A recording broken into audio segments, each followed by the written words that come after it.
And that was off of a binge night at the casino playing poker. And I realized then, I said, yeah, it's time. And I think I might have been like 30, 36, 36 going on 37, somewhere around there. Yeah, that's exactly when I got sober, was 36. So that's awesome. And do you recall? What surprised you the most when you stopped drinking in early sobriety? Carrying the weight. I didn't like when I was drinking, I ate any and everything. And then once I stopped drinking, it was like, all right, you're not going to be eating all this unhealthy stuff. And so a part of it was getting rid of, like, I don't eat pork anymore. I don't eat beef. Just, a lifestyle change.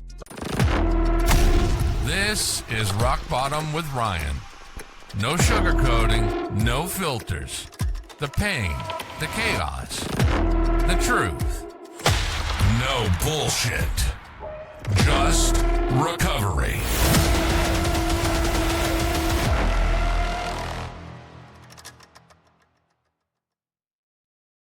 Sober Strong apparel isn't just lifestyle wear, it's battle gear. We rep sobriety like a badge of honor, and every piece you throw on says you're part of the crew that doesn't back down. Every order fuels recovery with 10% donated to treatment facilities. Hit SoberStrongApparel.com and use code ROCKBOTTOM at checkout for 10% off. Stay sober, stay true, rep the crew. All right, welcome to another episode of Rock Bottom with Ryan and Rachel. We're here with Kenneth today. Kenneth, how you doing? Good, and yourself? Thank you for having me. Yeah, doing great. Really happy to have you. Been looking forward to this. And so we do a little recovery podcast here and just discuss people's background stories when it comes to addiction or alcoholism or both, and kind of what led to the use and what made you want to quit and all that stuff. So first and foremost, what's your sober date? November 15th, 2016. Wow. So you're going on 10 years. Wow. That's awesome. Congratulations. What was your drinker drug of choice? Alcohol. Cheap liquor. Yeah. Like Old English or something, or Mickey's or something. St. Ides, 211, Hurricane, stuff like that. Yeah. I remember drinking that stuff. Yeah. Stuff's harsh. I played beer pong with 211s. So that'll get you. Is that still reserve? Better. I do remember that can. All right. So, like, do you mind kind of going into, say, your background, kind of how you grew up, what your family was like, and when your childhood, and what was like when you first started drinking? All right.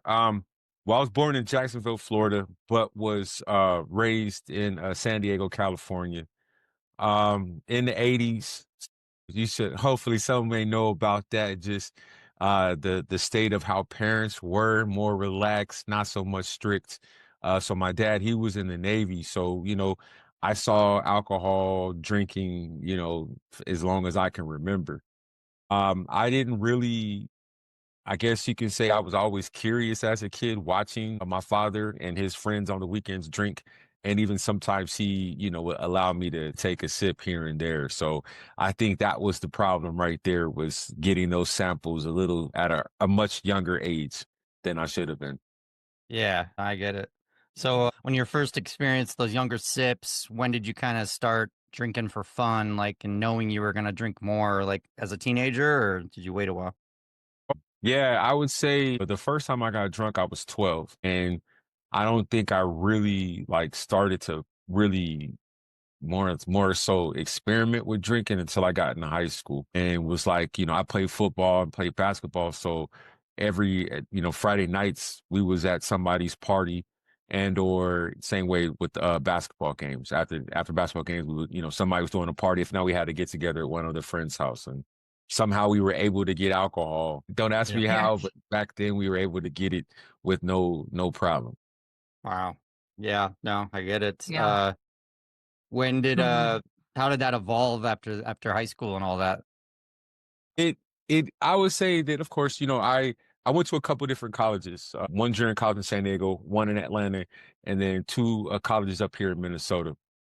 And I think that it, not so much that it became a problem, but it was more like, okay, I can enjoy alcohol, as a college student and everything. And by the time I came up here to Minnesota, I was 21.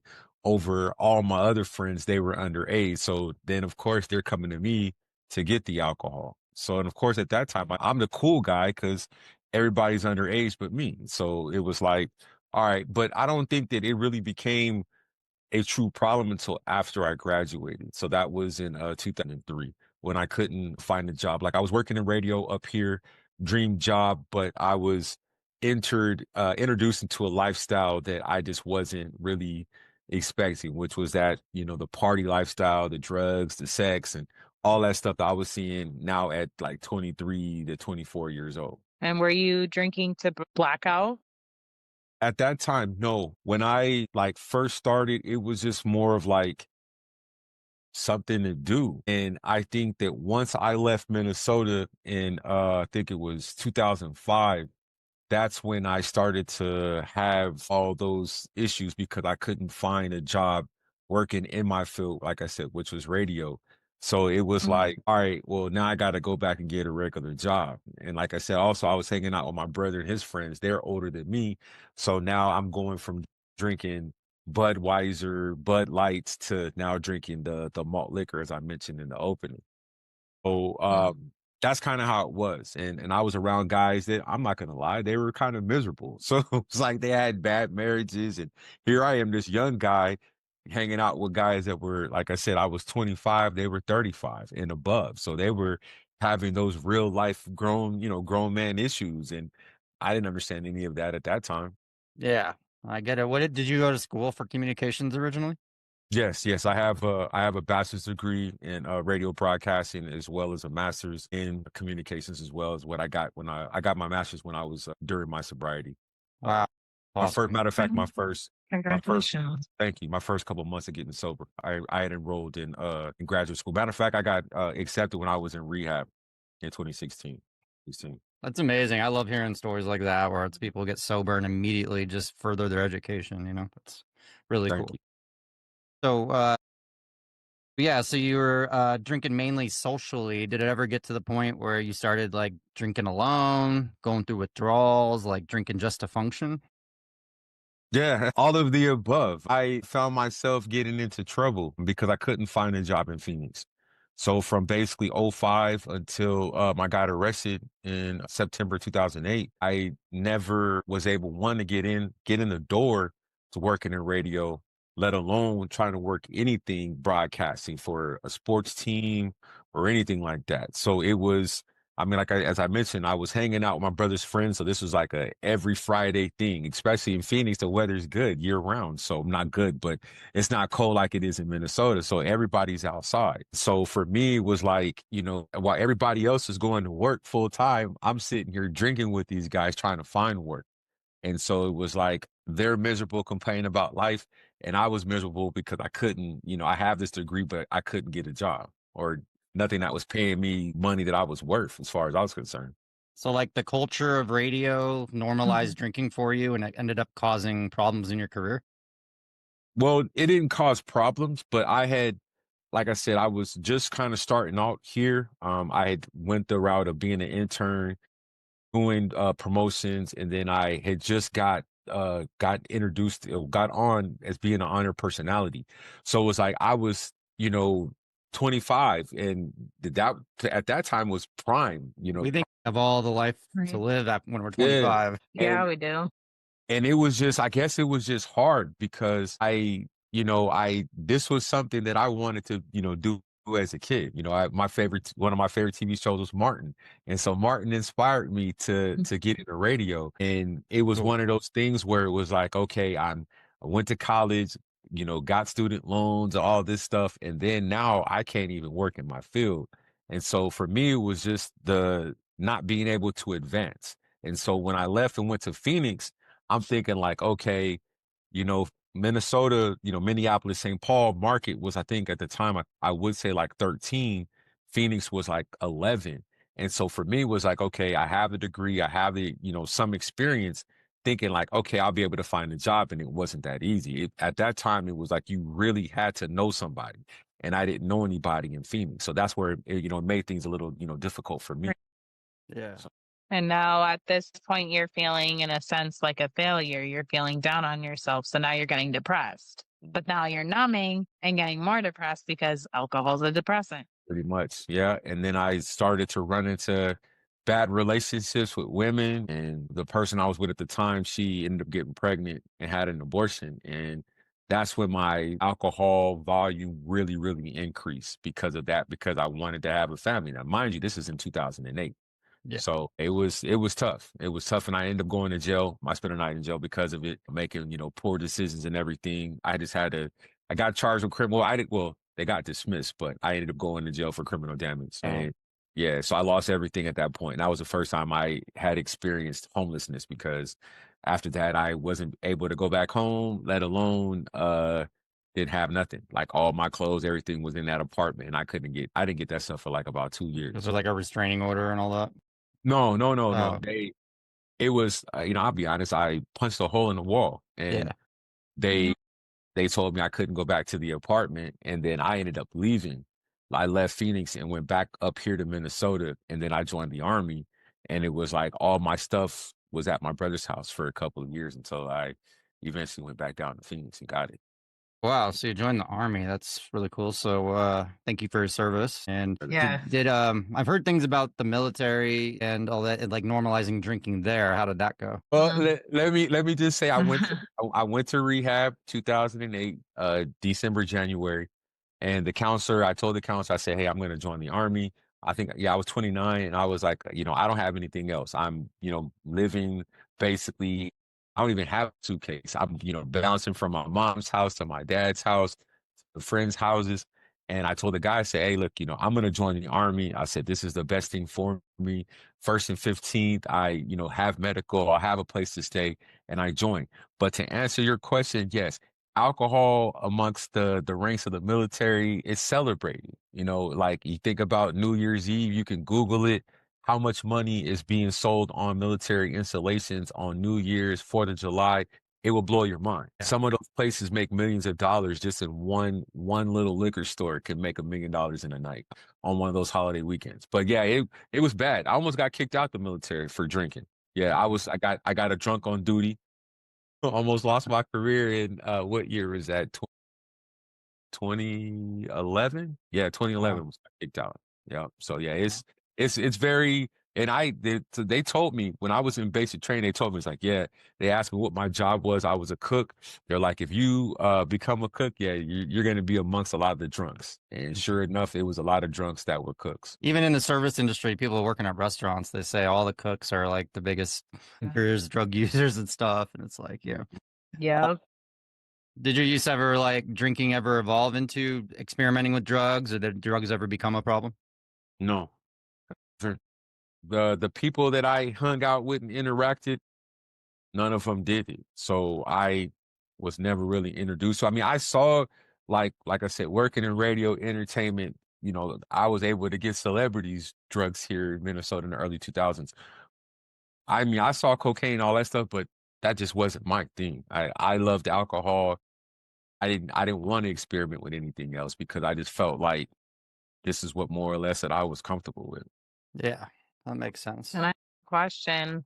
What did you love most about alcohol? It wasn't the taste. Especially Steel Reserve. That's a good question. I would have to say, that like how it made me feel sometimes was better than others. And of course, people have told me, oh yeah, you had fun when you drank. I said, but internally I was hurting. So yeah, it might have been a flavor or something.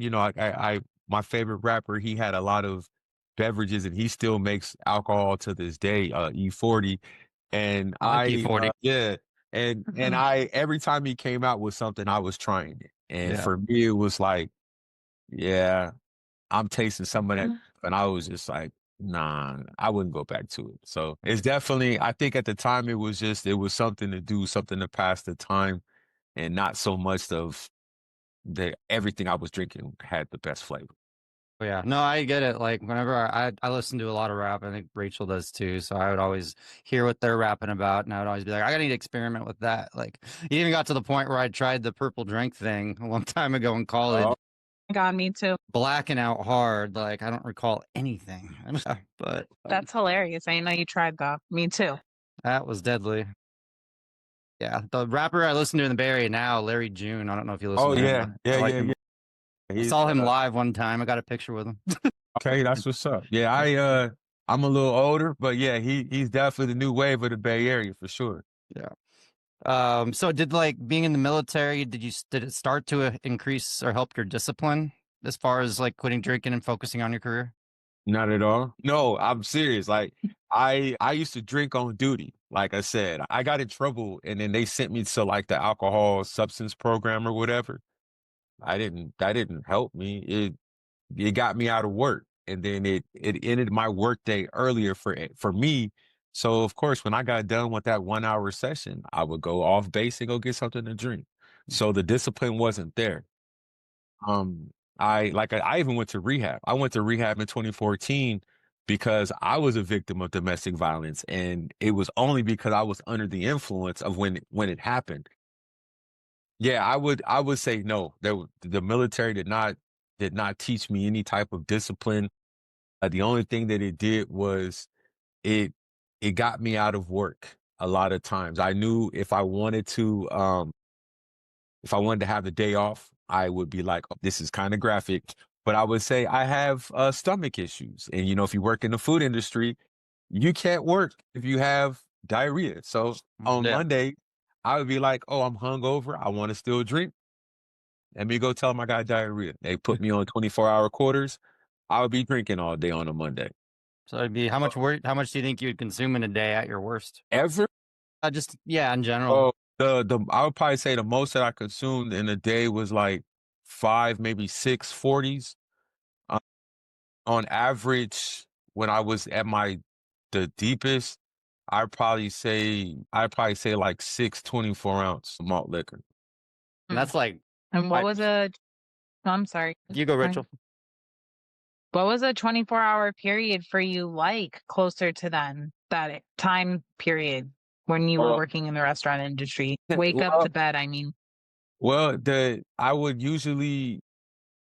say, well, we'll just say after the military because when I had more free time, 6 o'clock in the morning, I was at the liquor store. 10 or 11, I might have took a little nap, woke up, went back to the liquor store, get a couple more. Then probably pass out about 4 o'clock, wake back up, go get a couple more. And depending on if it was dark or light, I might go for a walk or go to a different liquor store. So I would kind of time the liquor stores because I knew where the police was going to be at, or at least I thought that. So I would, the Arizona State Patrol would be at this gas station early in the morning. They drive around this area. I used to live on the south side of Phoenix. So I kind of knew, where it was. So yeah, but yeah, it was round the clock, especially when I got out. Cause I didn't work. I didn't work there when I first got out the military. So it was like my day consisted of just drinking nonstop and barely eating. Were you in like relationships most of these time, and were the other significant others drinking with you, or were they just complaining about your drinking, or how did that go with relationships? Well, the first relationship I had mentioned in '08, she drank, but she wasn't a heavy drinker. My ex-wife, which was from 2011 to 2017, I think. She works in the medical industry and she's a drunk too, and to this day. But it's kind of one of those. I like that question. Some people will talk a lot of trash about your drinking, but won't acknowledge their own. And I've been that's there. kind of how she was. And like she would get mad that I would hide my liquor, but then she would hide hers behind the microwave because she knew that I wouldn't go behind it. And I'm like, okay, but you work in the medical field, like Double you're standards. so, but yeah, yeah, very interesting. Yeah, she still works in the medical field. Yeah. I wouldn't go to her doctor's office. I'll tell you that much. I know that for sure. The medical field. Yeah, I did it too. Who do you think you were hurting the most when you were in active addiction? My Do you mom. think it was, the people your mom? Okay. Do you Yeah, have a 'cause close relationship with your That's mom? real. I did. She passed away September 24th, 2024, last year. Sorry for your Yeah. loss. My I'm very close with condolences. my mom. I can only imagine. Thank you. I Yeah, lost my mother too. I understand. she convinced me to get sober this last time. October 2014. I'm sorry, not 2014, 2016. She convinced me to get sober and was definitely my biggest supporter. So just that within itself was she saw me fail enough, and I was just like I didn't want to. I was tired of hurting her. So for me it was time for me to give it up.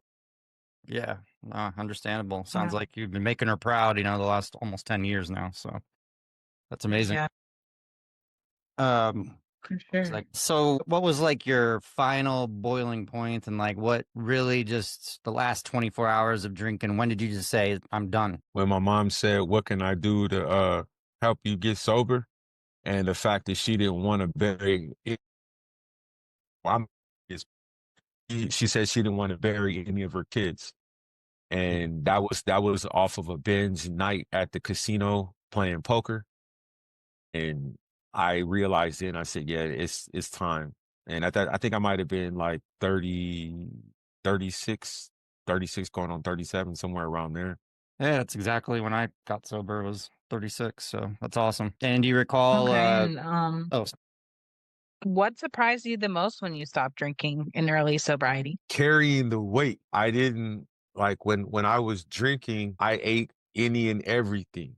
And then once I stopped drinking, it was like, all right, you're not going to be eating all this unhealthy stuff. And so a part of it was getting rid of, like, I don't eat pork anymore. I don't eat beef. Just, a lifestyle change. I thought I would always just not care about eating until I got sober and was like, all right, yeah, this is a better, I'm weighing what I weighed when I was like 16.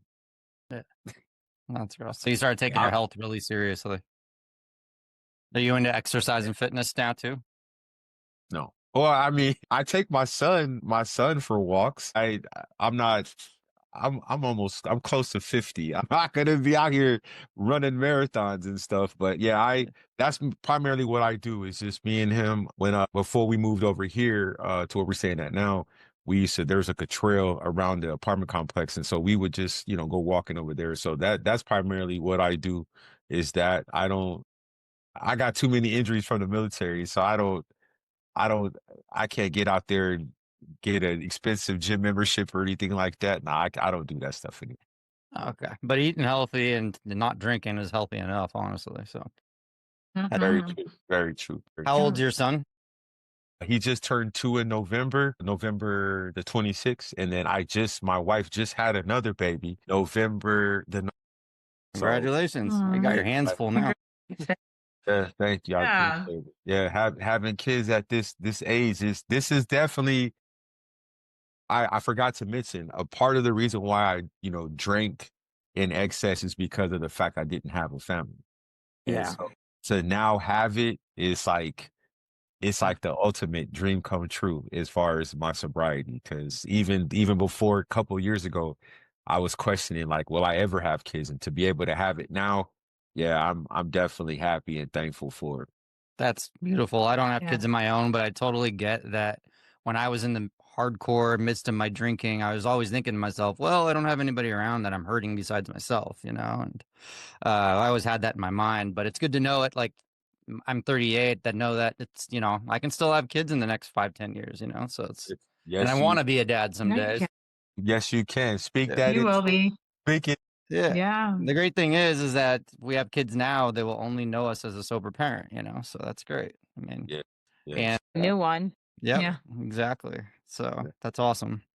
yeah. Rachel, do you have a question? Yeah, I mean, what did you do? Did you start going to meetings when you decided to get sober? Did you go back into rehab? Like, how did that go? Well, I forgot to mention, I've been to 3 rehabs, and this last time I went up here in Minnesota, I guess because I had already been to, rehab, detoxes, I kind of was like, all right, let's just try to, get through the 30 days. but figure out what it is. Yes, I have a sponsor.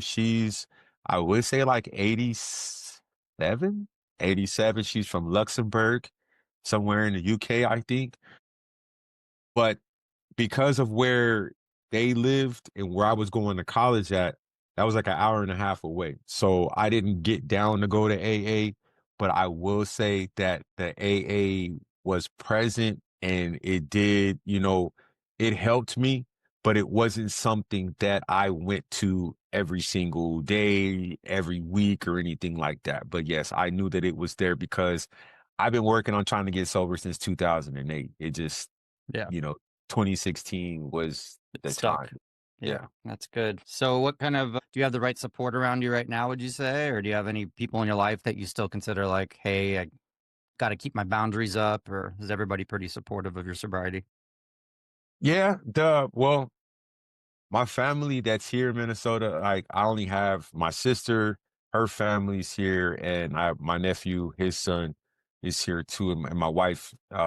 I would say that's a good support system. We've gotten obviously a lot closer because of the passing of my mom, so we look out for each other a whole lot more. I mean, I have a lot of, a good community within, social media that I've formed probably over the last like 5 or 6 years, that even through my tough times that I can go reach them. If I have a problem, if I need to talk to somebody, I could just shoot a message. Some of them will call me or they'll just text me. We can get off of social media. So I would say, yes, definitely. I have a very, very, very, very large, great support system. Yes. It's good to hear.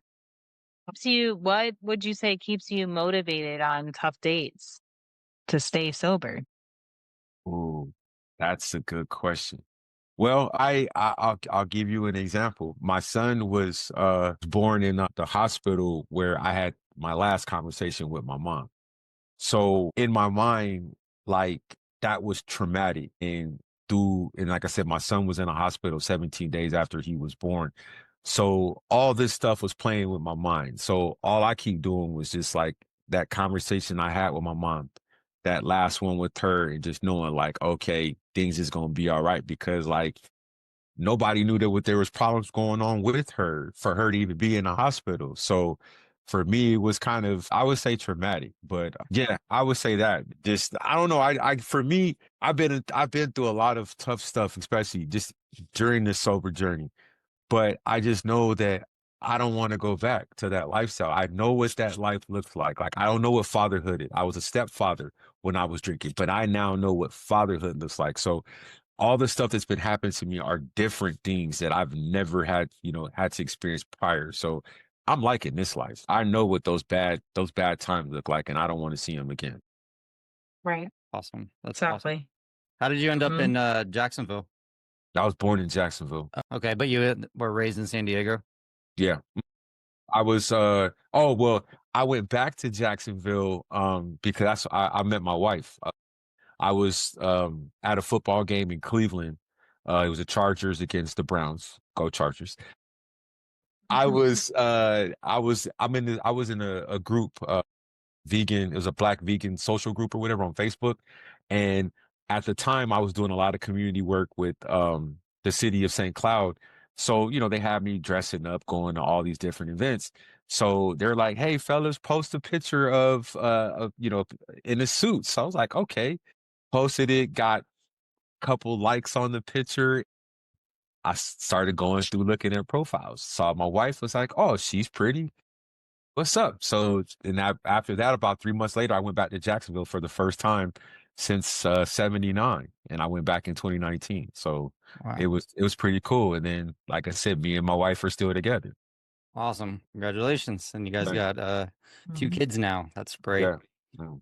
So I see all this, you're pretty outspoken about your sobriety. Once I saw it on your profile, I was interested and saw some of the work that you do. So you do some public speaking and you're an author. Can you tell us about that? Yes, I wrote a book. My wife kind of motivated me to do it because she's an author. When I was going to school up here working on my master's, I was more or less like in a mentor role. So I was working in the multicultural student services office. And so, these guys are like, man, what's this old guy doing here? You know, I'm in here with nice shoes on and stuff like that, dressed not like them, but just dressed like the cool uncle type.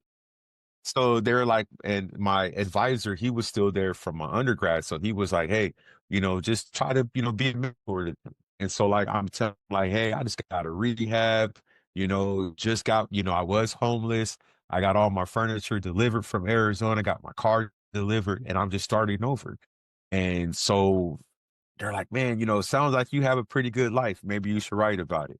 I said, well, let me finish, you know, doing these 20 to 30 page term papers and I'll think about it. And so, like I mentioned, I met my wife and she was telling me, like, oh, I wrote a book. And I was like, oh, well, you know, I kind of been thinking about it. And so I went ahead and I wrote it and it was pretty cool because, like, I finished it on the beach in Jacksonville, hit submit, and then it went on Amazon. Pretty much it's 12 chapters. It talks about like, cause the title 12 Faces, it pretty much is like, it talks about the 12 years of my battle with alcoholism and then all the faces that I made because that was what we had to do in rehab. We had to, you know, describe how we were feeling for the day. So it used the faces and then of sober. But, and it also became a bestseller February 2022 on Amazon. I think it was like number one in alcohol for like 3 or 4 days on Amazon, Great. like number one in short reads. Yeah. So I wrote that and I am been in the process of trying to put together a couple more books. People were telling me to write about the grief and sobriety, especially what I'm dealing with now with losing my mom. That's huge. Yeah, but just that, and then I did the podcast. I kind of took a hiatus from that because of the fact of raising a family, and I wanted, you know, when I do my podcast, I fully invested, and I couldn't invest my time anymore, so I kind of put it on hold. But now I'm getting back into it. Oh, but then the public speaking, I spoke a couple times. I've been trying to get back into doing that because I feel that my story is very motivating and not everybody that goes out there and speak look like me, sound like me, and have some of the same exact examples. So that's the reason why I wanted to do it. And plus, too, my background is in communication, so I'm comfortable. I'm comfortable speaking. So That's my wife says I talk too much. So yeah, so that's what the goal for 2026 is to try to kick off the public speaking. But I was able to speak at my school and everything. So that to me was the icing on the cake is to be able to speak back at my on campus. So that was cool. That's great. I think Rachel and I would both love to hear about. Rachel and I would both love to hear or read something about grief and recovery. I think because we both, you know, have suffered losses. Yes, I have gone through several losses in sobriety, so I would love to read that. A grief and sobriety. Yeah. So I lost my mother-in-law in June, 6 months ago. So, well, now going on 7. But so I understand handling something like that in sobriety and remaining sober, that takes so much strength. So I'm proud of you for that. It is not easy. It's not easy. I mean, drinking wasn't an option. Wasn't an option for you, do you think? No, no, it wasn't for sure. Cause like even like the day that my mom passed, like that evening, like she passed away maybe like between 5 and 6 p.m. By like 10 o'clock, I was already helping somebody like in recovery. Like they were having a a cocaine fueled binge and was drinking, and I just felt like I needed to help and be there instead of, you know, Right. and I would probably say that within itself kept me from not wanting to drink because Kept I you was, grounded and distracted, but in a good way where you could help somebody. yeah, very true. So you are putting yourself out there for others. And what is 24 hours a day like now? The rotation, like I said, my son is, well, I just turned it off before we had the interview, but right now he needs assistance as far as with oxygen. So my wife, she covers most of the watching of him. So right now it's just my son, my other son, the oldest one. We're on a mission. We get up in the morning and we go to the store and get whatever we need for the day.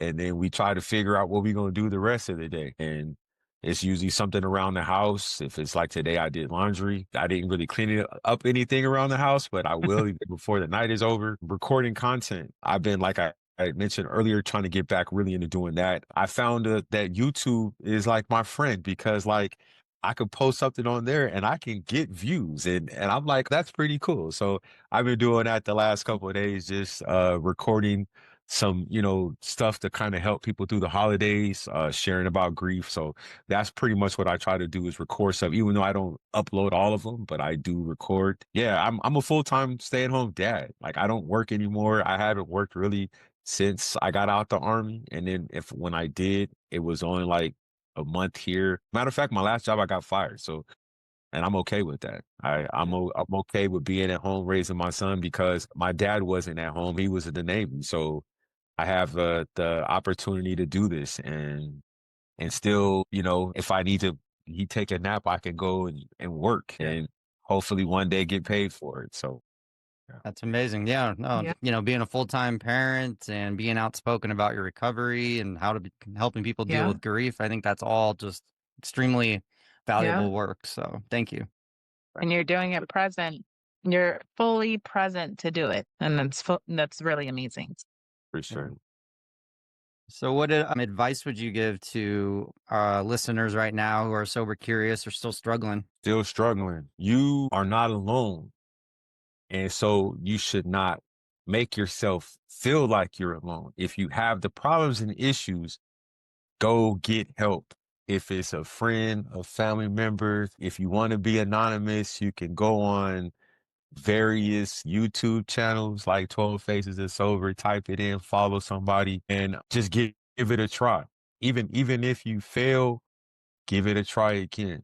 Just right now, your mindset may not be ready for it, but there will be a time when it will, because you don't want to be forced to not, to stop drinking. You want to be able to do it on your own, or you don't want a doctor to say, hey, like for instance, for me, like having pancreas issues when I was drinking and spending 9 days in the hospital, almost dying. If somebody's telling you about their drinking, I would probably listen. Like people aren't just saying this because, hey, it's a cool thing to be sober. They're saying it because they went through it, and you might want to believe them and you might want to take them serious because they know what they're talking about. I didn't listen, obviously, because I wouldn't have had to go through my own personal problems. So I would say definitely pay attention. And if your body is saying is rejecting the alcohol, you might want to take advantage of it now, because if you don't, you're going to be on dialysis, kidney failure, pancreas issues. It could be a host of stuff. And I even try to tell people now is that even though you think you have your drinking under control now, it's going to come a time when you're not going to be able to control it. And then you're going to wish like that you stopped. The slippery slope for sure. Oh yeah, it is. But yeah, I would just tell Now anybody. you're fully inspiring. Thank you. I appreciate it. Rachel, do you have any other questions? It's not really a question. It's just therefore, going through grief myself. I want to say again, it's inspiring and just keep pushing through, because I know you said it was 2024, right? 2020. It's over a year. Yeah, it's a year and 4 months. Yeah. Right. Like that. So living without it doesn't even matter what age you lose your mother, it's a part of you. And I understand that fully too. I lost my at 16, but going through this sober is the best gift you could ever give yourself. And it's inspiring. It's inspiring to people who are listening, because there could be somebody listening right now who's losing a family member or even their mom. And doing this sober is the best gift you could give yourself and your loved one who's passing away. So thank you for sharing that part of your life. I appreciate that. Appreciate you being vulnerable and opening up about some difficult subjects as well. Can you just elaborate a little more on the 12 Faces, what that means again? Because I'm just kind of curious, because I've never heard the 12 Faces of Sober.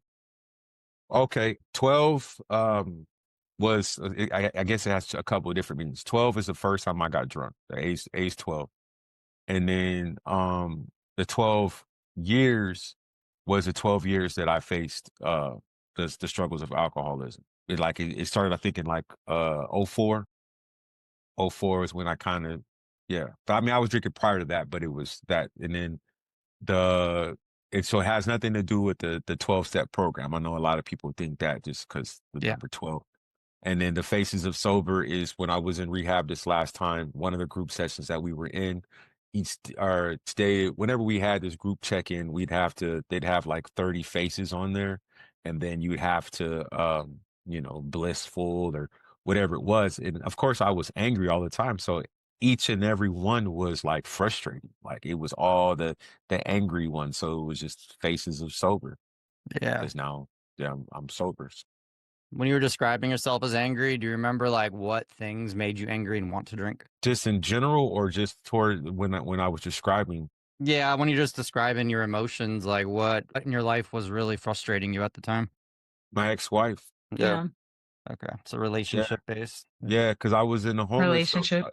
yeah, I was in a homeless shelter. Yeah. Right before, because I was sober for like 40 something days in it's called the Phoenix Rescue Mission, not too far from where, I don't know if you guys are familiar with the tent cities in Phoenix where they were selling the green not selling, but they were giving the inmates green bologna or whatever. The tent city where they were actually having, they're still out there in Phoenix too, that there's a prison where they house all the inmates like in Tent City. That's what it's called. And the homeless shelter I was in was like right across the street from. Oh, okay. So like when you described anger, you're just angry about Mhm. the state of your life at the time. Yeah, because I didn't know what was going to happen. Was like the lease of the house that we were renting, the lease was up. She was doing her thing. I didn't really have anywhere to go. So it was like, but then when I got to that homeless shelter, I'm telling everybody, I'm like, they're like, yeah, it's a rehab. I'm like, nah, this is a homeless shelter. And they thought I was lying, but I was like, I know what a rehab looks like. I've been in a controlled one in the military as well as, one up here in Minnesota. So it was like, nah, this ain't even remotely close. And so when I did, go to rehab about a month and a half later, I still was carrying that anger, frustration, because my ex-wife was still in thousands. I mean, she was up to like close to $10,000 of identity theft, all this stuff. And even I got my separation pay because like I said, I got out the army in 2015. So she stole a couple grand of that money. And just offhand. So it was a lot of frustrating stuff. But then the good thing is that once I got sober, then it was like 10,000. Yeah, $10,000 every semester. And then thanks to the government, I was able to keep that money. So it was just like, even though she lost, she took all that money from me, I was able to recoup it in a different way. Oh, okay, good. It sounds like you found a Yeah. solution to all problems like in sobriety, so that's good. Not yet, not completely yet, but Yeah. this it's Yeah. it's going in a better direction than any day that I was drinking, I'll tell you that. Sounds like How do you handle your anger now in sobriety? Go for a walk. Yep, therapeutic. A walk. I'm actively in therapy. She's a lifesaver. This one, I've had her. Been my therapist now almost 2 years. I try not to get angry. Put it that way. Uh, I'll smile, even though my wife doesn't like it. But I smoke Black and Milds. She wants me to quit. I need to quit too because of my son. But yeah, I would say that, and yeah, I don't. Life is too short.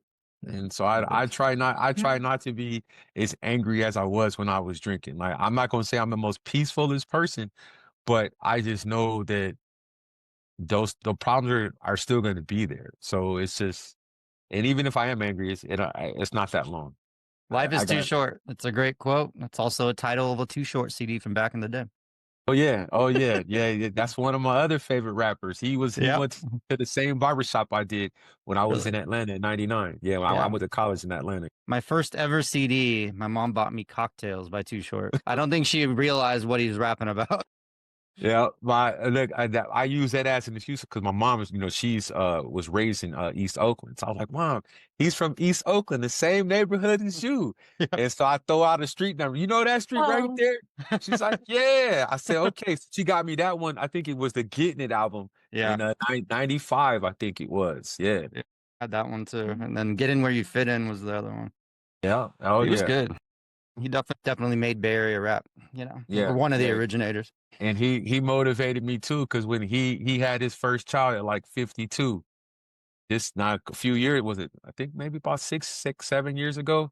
And so I made a post about it. I said, Too Short is he's my inspiration. I said, one of these days I'm gonna have a child. And sure enough, That's awesome. I love it. happened. It happened a couple of years. There you are. That's great. There you are. Well, awesome. I don't have any other questions unless Rachel does. And it's been great hearing your story. I don't. Awesome. It Thank really you so is. much for sharing your story today and jumping on the show with us. We really appreciate it, Kenneth. Like, you were really fun to talk to.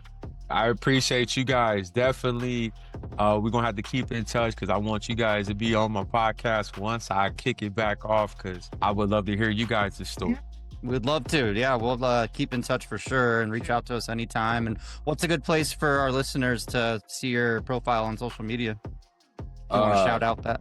Everything 12 Faces is Sober. Number 12 Faces is Sober. You could do a Google search. You'll be surprised. I'm on Amazon. I'm on Walmart. 12facesissober.com. TikTok, 12 Faces is Sober. Instagram, 12 Faces is Sober. YouTube, 12 Faces is Sober. Facebook, Faces is Sober. Everything, 12 Faces Sober. And then follow Team Watson TV on YouTube if you want to get a little more intimate with my family. You see how we get down that way too. Awesome. Love it. Appreciate it. Awesome. Thanks a lot. Appreciate you guys. Appreciate you Yes. guys. Thank you for having me on. I really do appreciate being able to share. Thank you. Thank you. We appreciate it. Thank you. Rock Bottom with Ryan. No bullshit, just recovery.